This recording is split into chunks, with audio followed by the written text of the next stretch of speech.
Winter session of parliament समाप्त हुआ।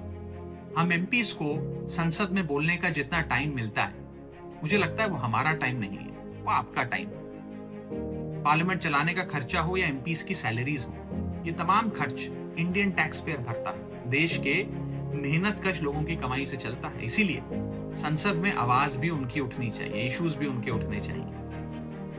ताकत एक एमपी की आवाज में, उसकी पोजीशन या पद में नहीं, असली ताकत है आपकी आवाज में। जैसे आज से कुछ दिन पहले जब मैंने एयरपोर्ट पर मिल रहे महंगे खाने की बात रखी, उसे आपने अप्रिशिएट किया, खूब स्प्रेड किया, लाइक किया, उसे शेयर किया, और वो चीज सही कानों तक पहुंची और सरकार ने देश के एयरपोर्ट्स पर उड़ान कैफे नाम की एक सब्सिडाइज्ड कैंटीन खोलने का फैसला लिया। ठीक उसी तरह इस बार भी विंटर सेशन ऑफ पार्लियामेंट में हमने कई इंपॉर्टेंट इश्यूज उठाने की कोशिश करी। मुझे उम्मीद है कि उस पर भी कार्रवाई जरूर होगी। इस बार इस सत्र में हमने एक गिग वर्कर्स की हालातों को लेकर बात रखी, यानी कि जोमैटो, स्विगी या ब्लिंकिट, जेप्टो के जो डिलीवरी पार्टनर्स हैं, राइडर्स हैं, उनकी बात रखी।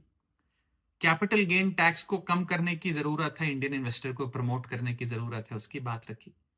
जीएसटी की दरों में गिरावट जरूर आई, लेकिन कई प्रोडक्ट के प्राइसेस में उतनी गिरावट नहीं देखी गई, उसकी बात रखी। देश में एक टोकनाइजेशन बिल लाने की जरूरत है, उसकी बात रखी। डिजिटल कंटेंट क्रिएटर्स जो कॉपीराइट स्ट्राइक से परेशान हैं, उनके कंसर्न्स को हाउस में रखा।